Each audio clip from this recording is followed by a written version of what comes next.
তো এই পৃথিবীর মধ্যে আমাদেরকে অবশ্যই আমাদেরকে ঈমান শক্ত করার দরকার।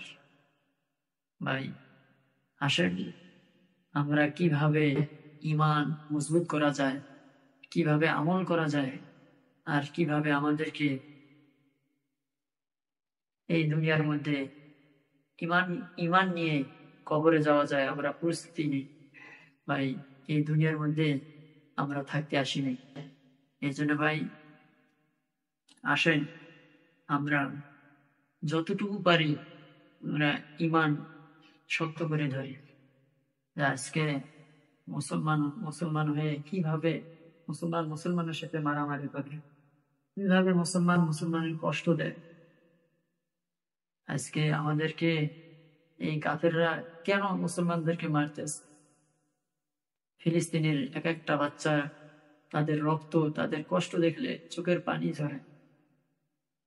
এই মুসলমানদের চোখের পানির কারণে আল্লাহ পাক এই চোখের পানি দ্বারা জাহান্নামের আগুন নিবানো হবে। আসেন আমরা আর দেরি না করি, আমরা ঈমান আমল নিয়ে প্রস্তুতি নেই যে কিভাবে মুসলমানদের কাফেরদের সাথে আমরা কিভাবে যুদ্ধ করা যায়।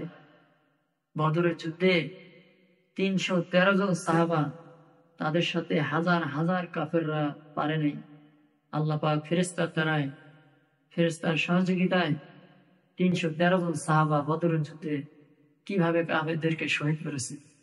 তদরূপ আজকে যেন আমরাও যে ওই সব 313 জন সাহাবাদের মতো বদরের যুদ্ধে আমরা যেন কাফেরদেরকে